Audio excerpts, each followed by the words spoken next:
Adanya dugaan alih fungsi lahan yang tak sesuai dengan tata ruang menyebabkan longsor di Cisarua. Lebih lengkap kita bahas bersama anggota DPR dari Komisi 4, fraksi Partai Demokrat, Pak Herman Khairun. Selamat malam. Selamat malam, Audrey. Ya, dan ada juga di studio dengan pengampanye urban berkeadilan dan tim riset Wahana Lingkungan Hidup Indonesia atau WALHI, Mas Wahyu Eka Setiawan. Mas Wahyu, selamat malam. Selamat malam. Saya mau tanya dulu ke WALHI, Mas Wahyu, apa benar dari pengamatan Anda sampai kejadian kemarin di hari Sabtu longsor terjadi di Cisarua, Kabupaten Bandung Barat ini disebabkan utamanya karena alih fungsi lahan di sana? Ya, pastinya ketika kita bicara landslide ataupun longsor itu pasti karena ada alih fungsi di atasnya. Kita bisa bayangkan alam itu seperti rambut kita. Ketika rambut kita kita gunduli begitu, tentu ketika kita taruh air maka airnya akan run off cepat begitu. Berarti kalau longsor ada yang material dari atas bercampur dengan air, berarti memang kuat dugaannya memang alih fungsi lahan. Tapi memang jika kita Sebentar Mas, kalau tadi Mas Wahyu bilang dari hulunya, berarti ini alih fungsi lahan memang bukan dari di kawasan yang longsor saja, berarti dari atas? Saling terkait. Jadi antara wilayah hulu, antara wilayah tengah itu alih fungsinya cukup masif. Terutama kalau kita bicara di wilayah Cisarua, begitu di wilayah atasnya, itu terjadi salah satunya alih fungsi untuk pertanian.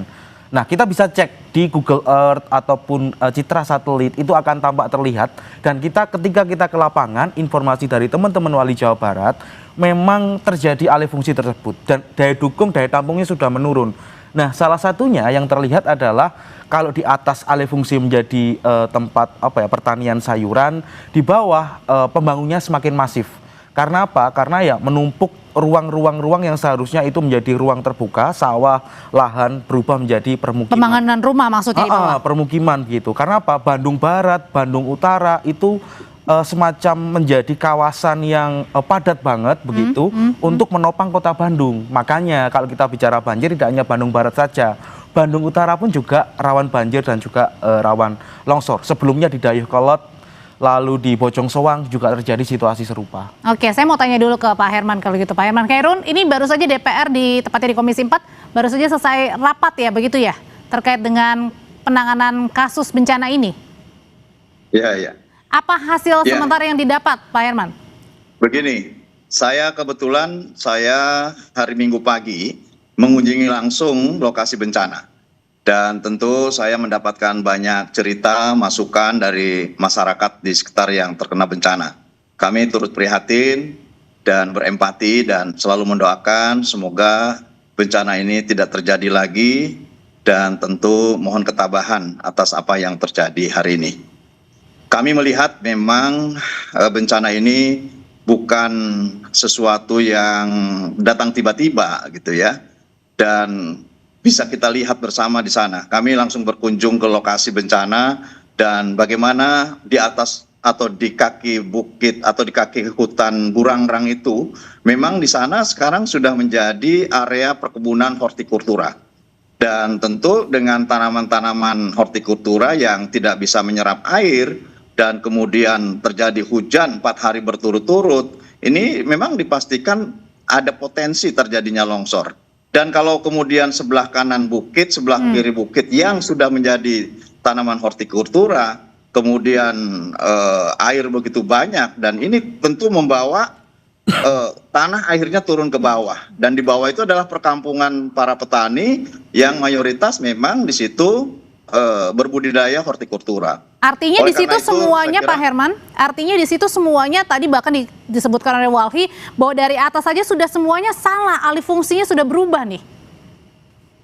Sebetulnya ya kalau berpedoman terhadap prinsip-prinsip lingkungan hidup, prinsip-prinsip pembangunan berkelanjutan, itu kan pemerintah bisa menata ya, bisa menata bahwa sesungguhnya kalau daya dukungnya masih memadai, apapun eksploitasi sumber daya sepanjang itu memenuhi terhadap unsur-unsur ataupun aspek pembangunan berkelanjutan, di mana kita bisa mempertahankan zona inti. Baperjunnya tentu tadi kalau Kang Deddy bisa ditanami pohon pohon bambu, dan kemudian silakan di zona pemanfaatan itulah yang nanti dijadikan sebagai zona pemanfaatan bagi Oke. kesejahteraan masyarakat. Oke, Pak Herman. Artinya memang ini harus ada konsistensi terhadap tata ruang yang harus ditata sedemikian rupa sehingga betul-betul prinsip-prinsip pembangunan berkelanjutan, berorientasi terhadap lingkungan, menjaga terhadap potensi-potensi terjadi bencana ini betul-betul dijaga oleh pemerintah. Oke, apakah Anda setuju dengan pernyataan dari Pak Herman Khairun tadi kalau nggak apa-apa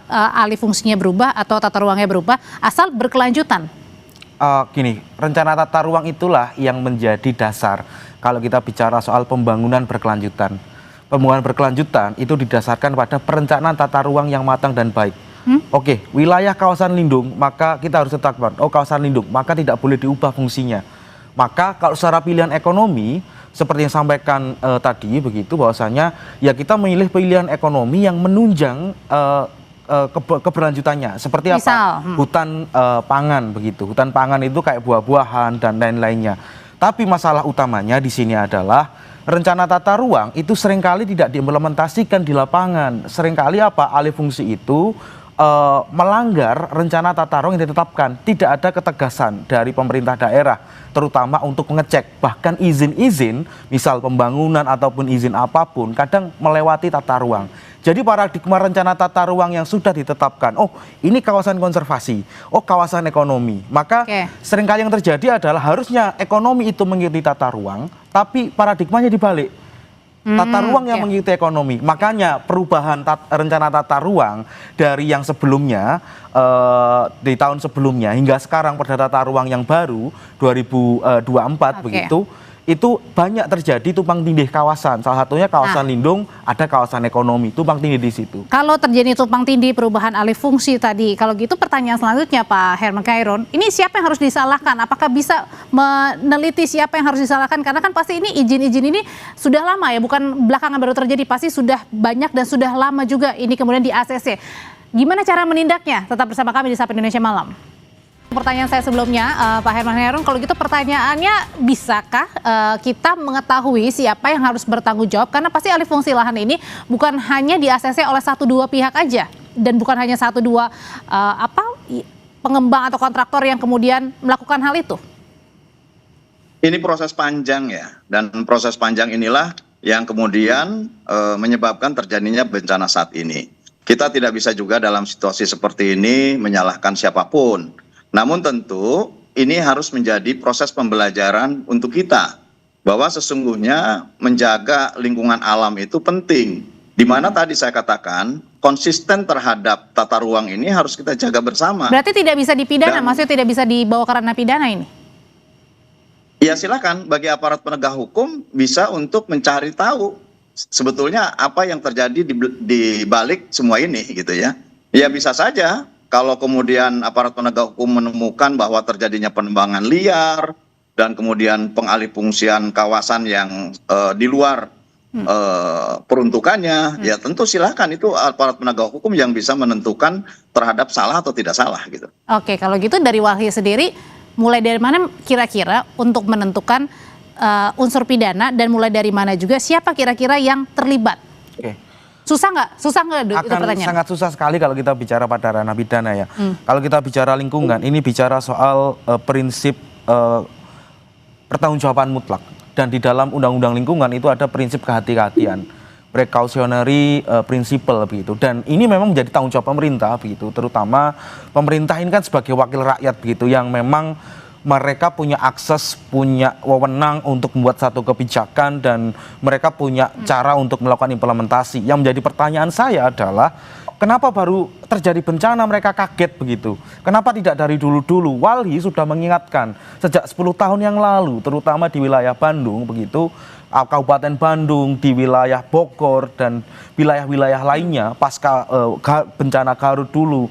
Kita sudah mengingatkan evaluasi tata ruang. Rencana tata ruang Jawa Barat evaluasi. Artinya karena tetap di ACC untuk kemudian diberikan di ACC untuk diberikan penataan, perubahan jadi menyebabkan? Itu masalahnya gini. Jadi di level pemerintahan kadang pemberian izin itu nggak ngelihat rencana tata ruangnya begitu. Kayak mereka tutup mata begitu saja. Asal ekonomi aja. Asal ekonomi, asal jalan aja. Dan ini kan menjadi pertanyaan adalah bagaimana keterhubungan antar stakeholder begitu. Karena di situ ada dinas yang memberikan izin, ada dinas lingkungan. Bagaimana peran mereka? Bagaimana peran juga gubernur? Bagaimana peran juga bupati, wali kota yang ada di wilayah-wilayah tersebut untuk bertanggung jawab atas kondisi itu? Tentu di sini ya mereka menjadi bertanggung jawab begitu. Karena apa? Karena mereka membiarkan proses-proses tutup mata ini berlangsung hingga hari ini, hingga menyebabkan bencana. Kenapa ketika bencana baru kita sadar? Kenapa nggak dari dulu-dulu ketika sudah diingatkan ada bencana pertama, bencana kedua, kenapa baru yang paling parah mereka kaget begitu?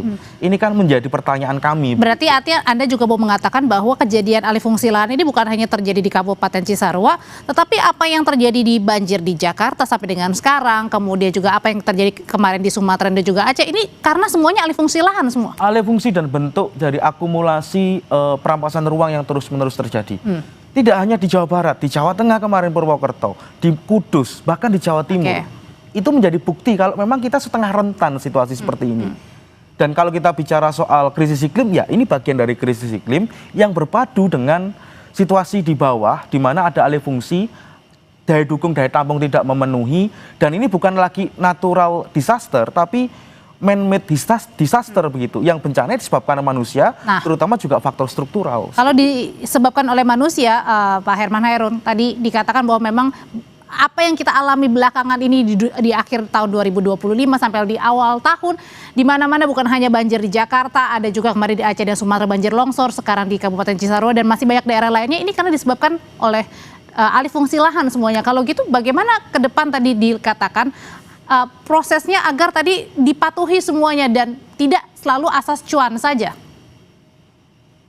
Ya, ini kan sekali lagi saya menekankan, ini adalah ketidakkonsistenan terhadap kebijakan tata ruang.